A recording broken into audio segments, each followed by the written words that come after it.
but it always seems to have a problem connecting to the projector in this classroom. I don't know why. It works just fine in the other classroom. It's supposed to be the same projector too, so it doesn't make any sense.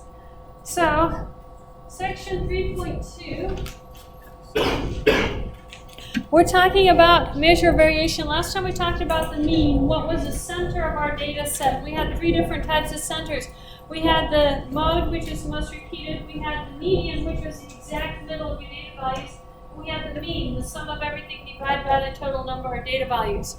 Now, after we know where the middle of our data is, we want to know how far away the data values lie from the middle. Measures of variation. So, let's talk about our definitions. These are our first parts on our sheet. The range is the difference between the largest and the smallest data values of a data distribution. So the range, you're just going to subtract largest minus smallest. It literally gives you the distance between the biggest and the smallest of the data values. It's a very simple measure of variation, but it doesn't tell us very much. The second one, the standard deviation of a data distribution, is a measure of the spread of the data about the mean.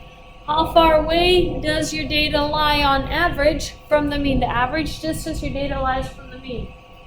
The variance of a data distribution is the square of the standard deviation. So mathematicians are horribly lazy, and if we can get away without actually taking the square root of something, we will. We call it the variance. You can use that. It tells you approximately the same information as the standard deviation. You just have to realize it is the square of the standard deviation. And then the coefficient of variation, which is also referred to as a CV. The coefficient of variation expresses the standard deviation as a percentage of the sample or population mean. And the reason we do this is because if you have a very large mean and a very large standard deviation, we want to know how much of that standard deviation is a measure from the mean. If I talk about the scores in this class, maybe the average on a test was a 90% and I had a 5% standard deviation, then that tells me the majority of the data is going to lie within 5% below or 5% above of the mean. Now, if I'm talking about something that has a mean of, say, 10, and the standard deviation is 5, then 5 points below to 5 points above, that's half the value of the mean is your standard deviation. With respect to the mean, that's a very wide spread. But if I'm talking about 90, and we have 5% below, 5% above, that's a very small spread. So we want to know what is the spread of the data in comparison to the size of the mean. That's important, and that's what we call our coefficient of variation. The formulas, these are the next things to fill out on your sheets. The formulas for the range is the largest minus the smallest. Find your biggest data value, subtract your smallest data value from it. That is our range. For the standard deviation, we have 2 formulas. S is our sample statistic. That goes with our samples. Sigma goes with our population. And notice the difference. With a sample, you use n minus 1. That's what you divide by. And that is your sample size minus 1. You use n for your population. N is your population size. Now, think about this for a minute. Why are we doing this? Standard deviations, samples inherently have errors involved in them. And the n minus 1 is a compensation for those possible errors that are involved in it. So that's it. That allows us to make our standard deviation slightly bigger to compensate for any errors that might be cropping up. We want to err on a larger standard deviation. If we're going to have an error, we want it to be a bigger standard deviation rather than a smaller standard deviation. So that's why we do that. The variance is going to be V equals to S squared for a sample variance, or sigma squared for the population variance. And then for number 4 on it, it's a little confusing. You have 3 lines to begin number 4. They are coefficient of variation.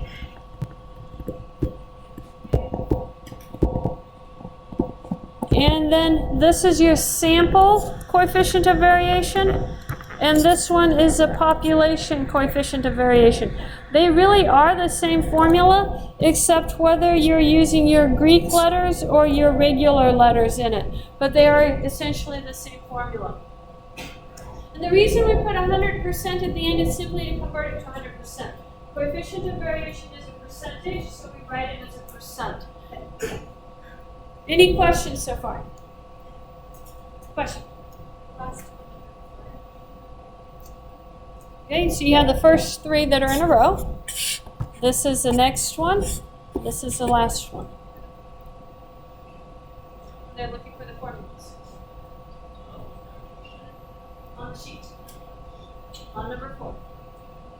Yeah. So the first three are coefficient of variation. This is the fourth one, and this is the fifth one on number 4. Or your 5 blanks on number 4. It really is looking for the formulas for it. I know somehow I didn't word that very well.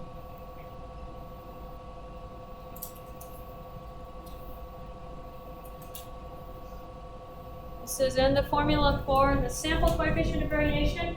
Is that first one, S over X bar times 100%. And the formula for the population coefficient of variation is sigma over mu times 100%. Those are those last two there on number 4. Okay, do we have that copied down on our papers? Question? Huh? We're not.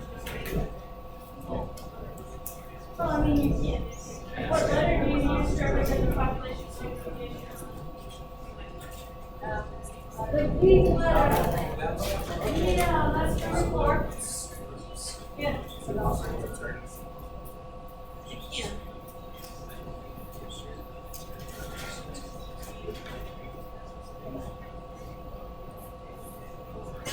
These got a slider that would control the other lights.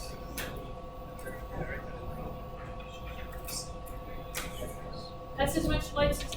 Let me see. I know that there's a way to turn part of the bank of lights on. So you want those ones on and those ones on. Are we good now?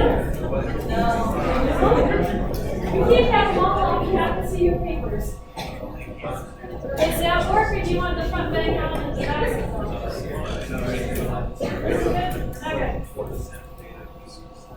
Okay.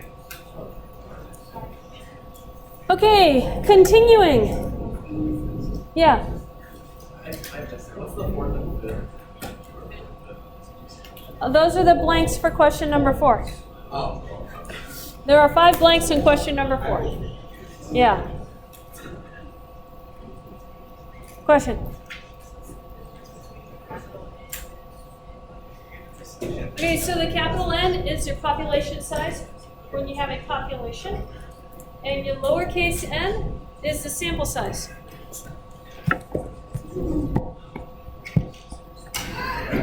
That's all it is. Any other questions? Okay, so let's continue. So we have to talk about the standard deviation because this is our most important one. Why does the formula work the way it is? So, oh, that's not going to work well. If I'm looking at the formula, it was the square root of the sum, x minus x bar squared, and I'm going to do the sample standard deviation. So we want to figure out why this formula. So let's take it apart. Remember, n is your sample size. That is how many data values you have in your sample. So I'm going to draw a little picture here. I'm going to have my sample data.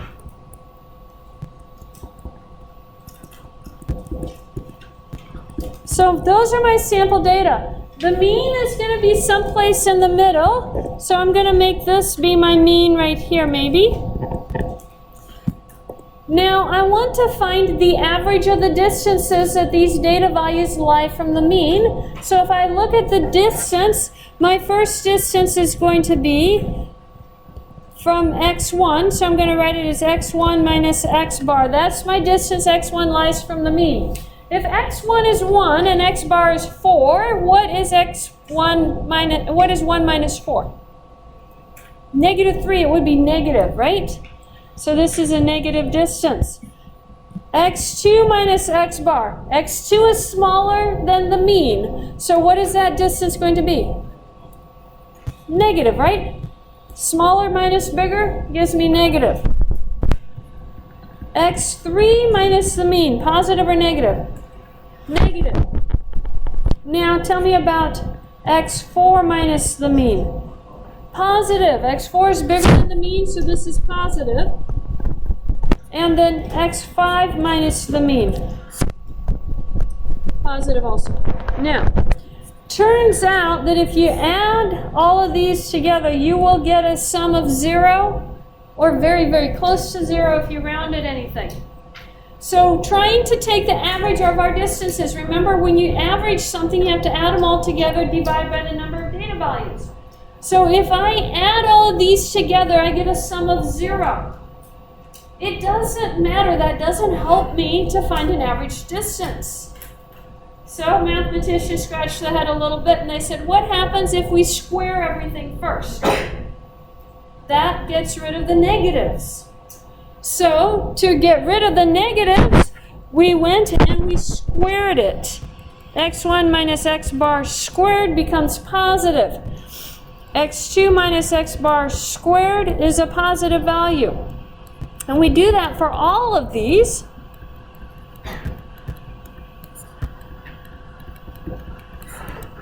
And now when I add them up, my sum is not equal to 0 because these are all positive values. Now I've written something in red here. It's something I want you to remember. Those are all positive values because I guarantee someone in here is going to square that and get a negative answer. It should be positive. When you square something, it becomes a positive value. So this sum is not equal to 0. So now we can average the sum.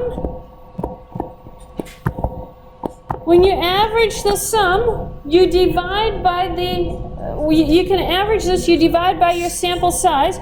So I'm going to take this sum right here, sum of squares, and I have to divide by the sample size. Now, put your thinking caps on for me. And think about this. Suppose you have a whole bunch of $10 bills and $1 bills and one $1,000 bill, like 100 $10 bills, 1,000 $1 bills, and one $1,000 bill, all in a pile, all mixed up. If you draw out 10 of those bills, how likely is it that you're going to draw out that $1,000 bill? Very unlikely. So your sample is not a good representation of your population. You can have outliers in your population that are not in your sample. To compensate for that, we give ourselves a slightly bigger standard deviation by dividing by a smaller value. We divide by n minus 1. That compensates to give us that outlier for our data values. So we divide by the sample size minus 1 compensates for outliers.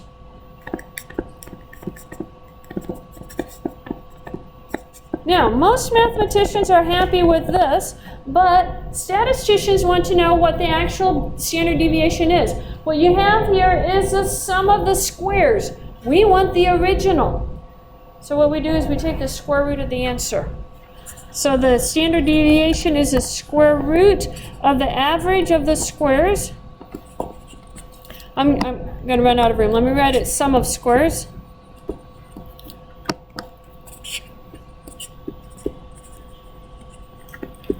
Divided by our sample size minus 1.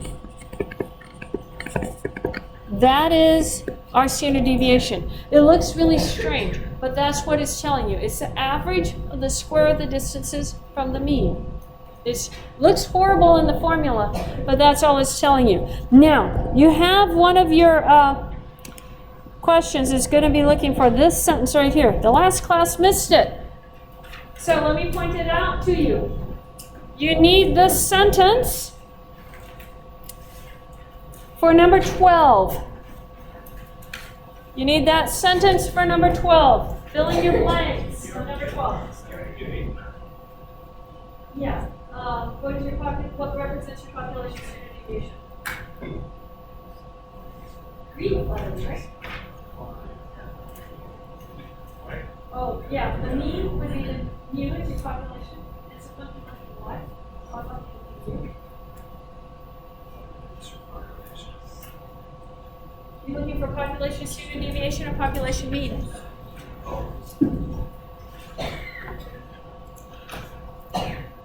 Okay, sigma is, these are population standard deviations, so is that function O? That's for number 8. And sample is number 9, to use S. S for sample. S is, yeah. S is actually for standard deviation. Well, if I don't care what score, but it doesn't actually have. Yeah, then it's So much easier to do these terms. Well, I'm teaching you to do that, but that funky O thing is actually the big S. So that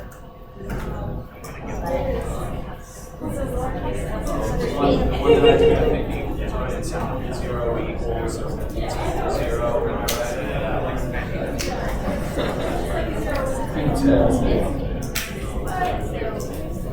Hey guys, what was our formulas for our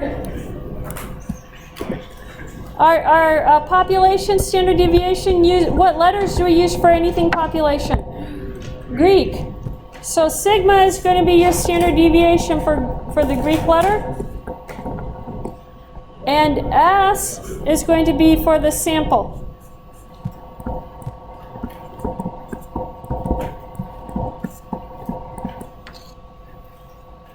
Question.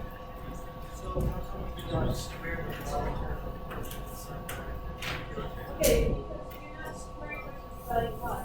You're squaring it by the square of the distances. Average those squares together, so you're averaging all of those squares. Then that means you still divide by your samples. Yeah, it actually turns out that it doesn't affect it at all. But I need some more math to double show this. You could probably do it. Yeah, you can actually see that. Somebody. But yeah, it actually ends up being, so you get the 2 is 6 and it comes out of the 2 is 6.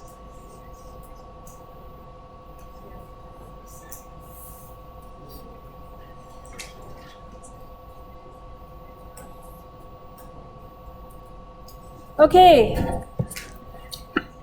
let's look at some examples here. I need you guys to put your pens and pencils down and not do your example yet. You're going to have ample time to get your examples done and leave class early at the end of class today. But let me run through this because I want to show you what's happening first, and then you're going to do your example, which has some slightly different numbers, and I'm changing one of the numbers on your example, so don't start on it yet. I'll give you a better data set than what you have. What we want to do is find the range, the standard deviation, the variance, and the coefficient of variation for all of this data. So let's start with the range. What is the range defined to be?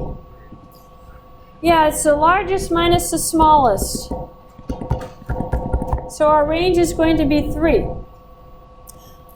To be able to find the variance, I need to know the standard deviation to find the variance, and I need to know the standard deviation to find the coefficient of variation. So let's find our standard deviation.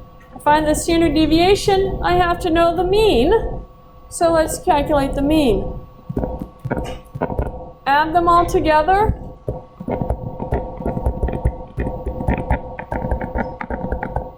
And divide by our number of samples, 1, 2, 3, 4, 5, 6.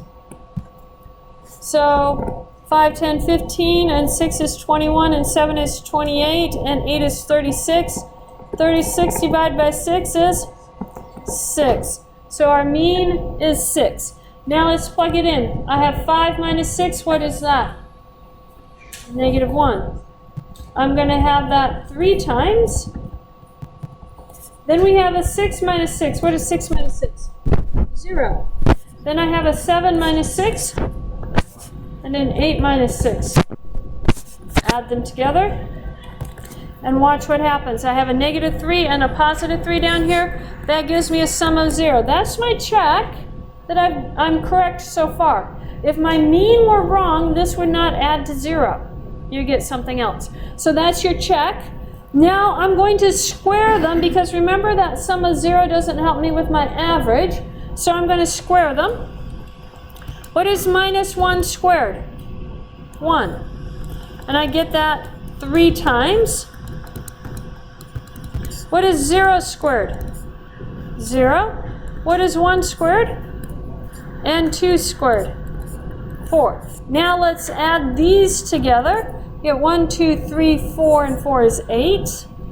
So now to calculate my standard deviation, I'm calling this a sample standard deviation. I'm going to do the square root of 8 divided by n minus 1. N was 6. What is 6 minus 1? So I have to do 8 divided by 5. And then I take the square root of that. So let me actually calculate that.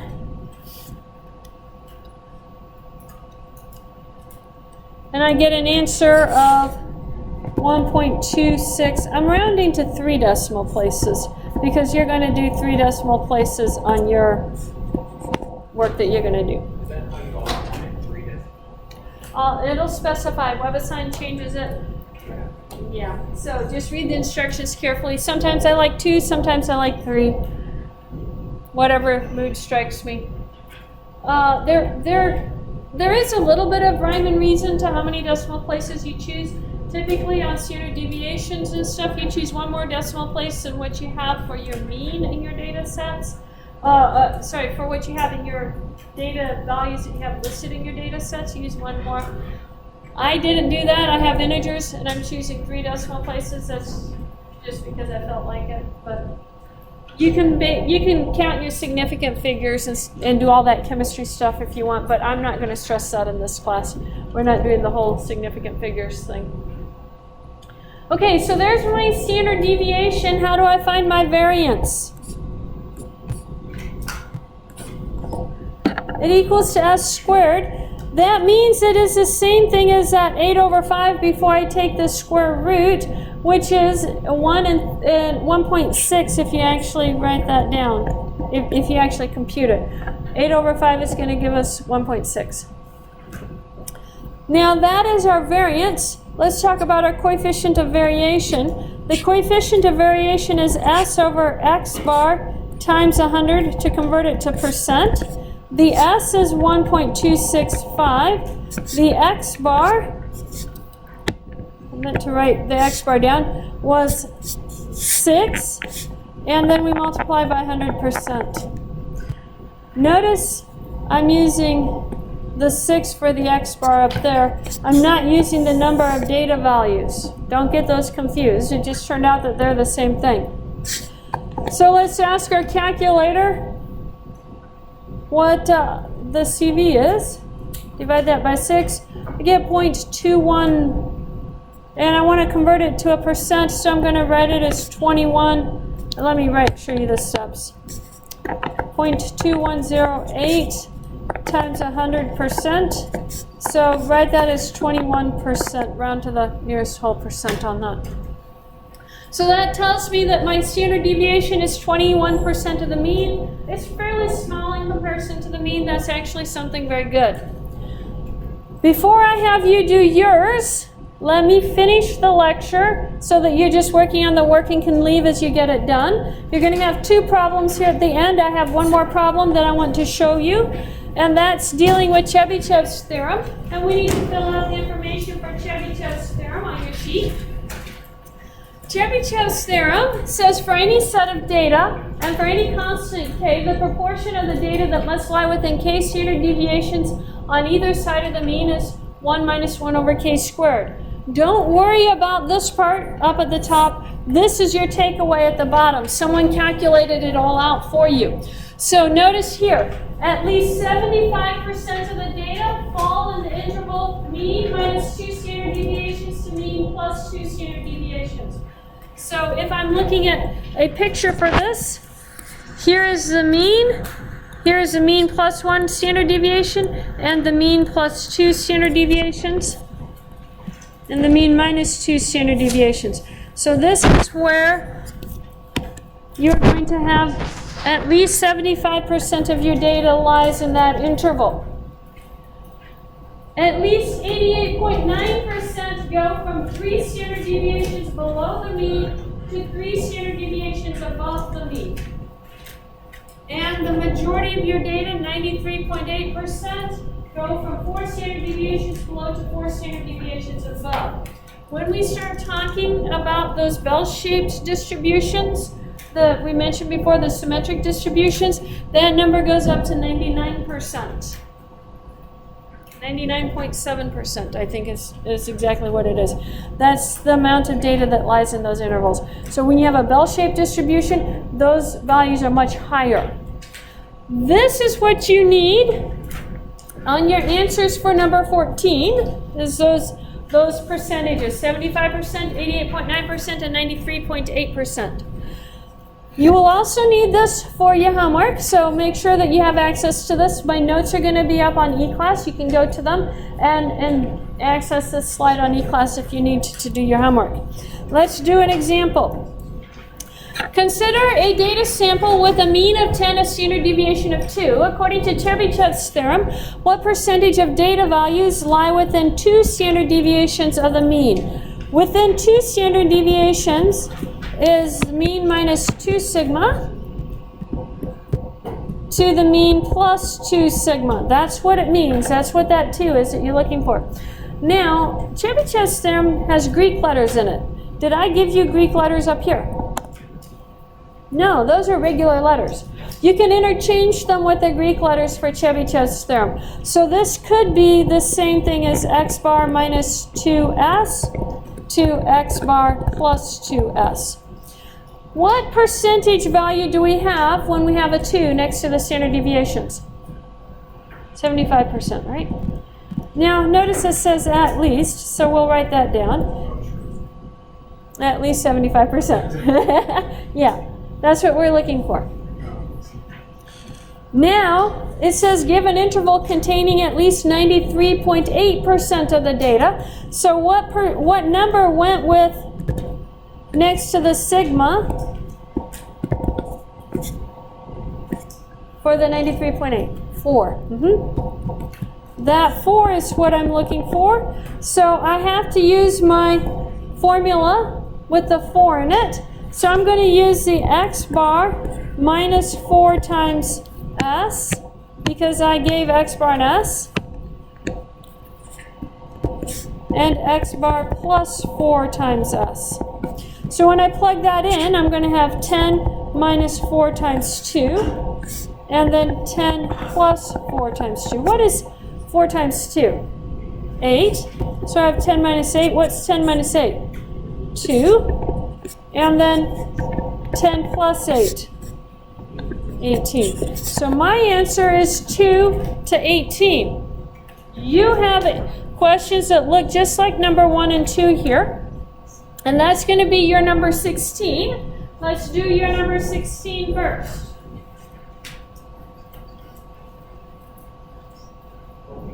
You're doing your number 16 right now. You're working on number 16 right now. Then I'm going to take the slides back for you to be able to do the standard deviation. So go ahead and do your number 16.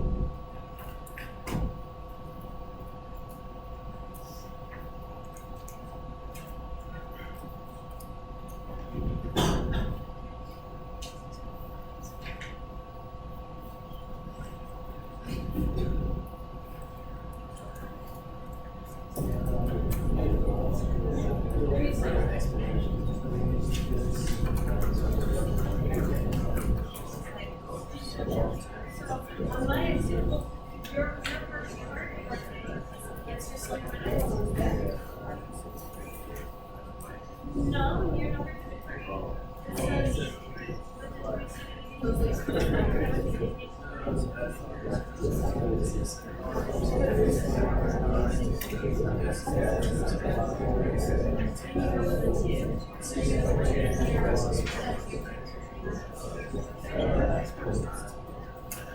says So you have an answer like I have this.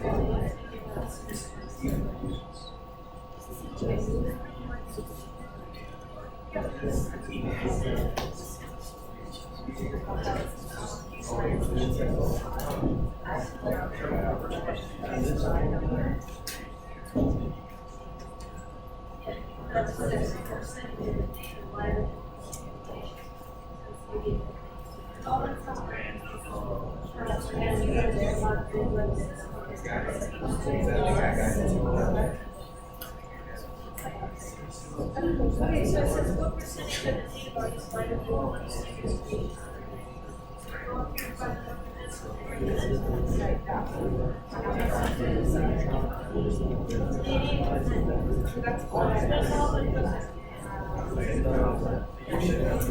And so then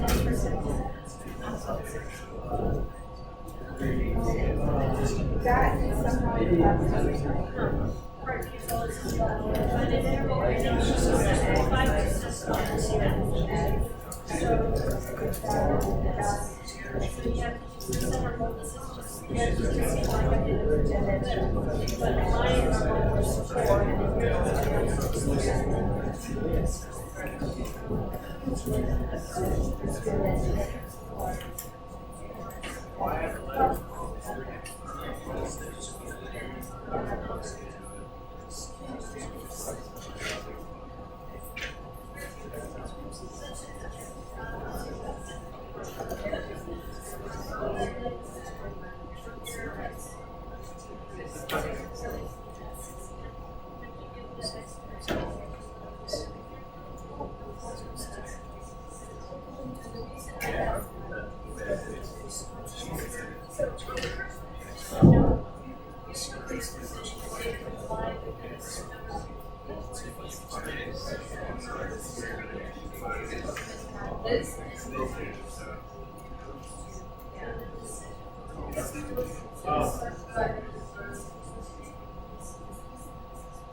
Okay, guys, I see some of you are starting on the standard deviation question. Let me tell you what your data is going to look like for your standard deviation question. Went back too far.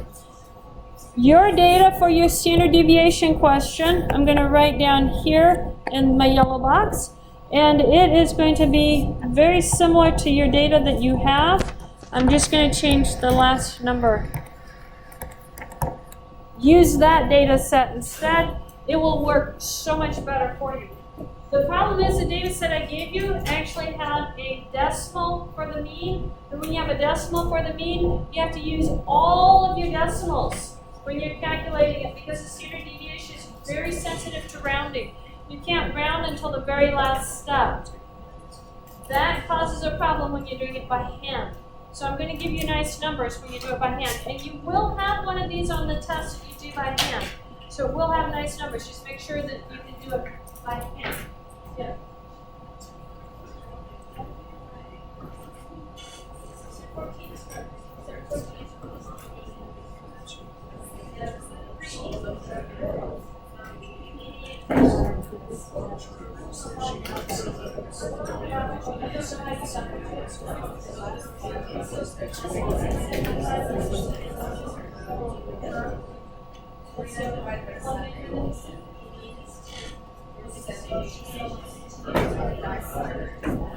She's all 5, 5, 6, 7, 8, 9.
For now? What class do you teach? Biochemistry.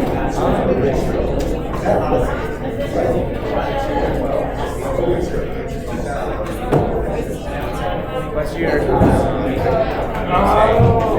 what you feel? Biochemistry?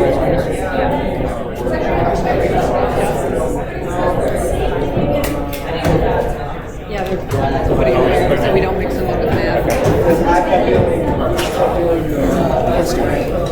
So, It's never gonna leave. just to clarify, why was Sorry. that? I mean, I'm honestly, I'm practically done, but let's see. So I got the ratio, but is it because that with the high amounts of like HCO3 to H2CO3, that kind of like replenishes, it's able to replenish like all that stuff that's lost? Is that why the ratio? Is that why the ratio replenishes? Okay. Biochem students over here. Oh, what? The papers? Yeah, because I don't want to mix it up with math. Hey now. Oh, we need the front page. Well, he has the right information they need to read. I mean, if you wrote, yeah, it's just only if something's there Just that God, needs do you need graded. this stapled or no? Not unless you wrote something on it that needs graded.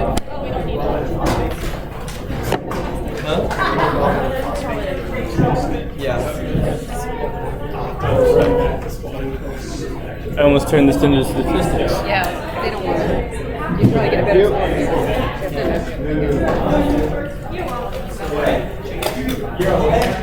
You want us to turn in the front page with the Only if there's something written on it that needs graded.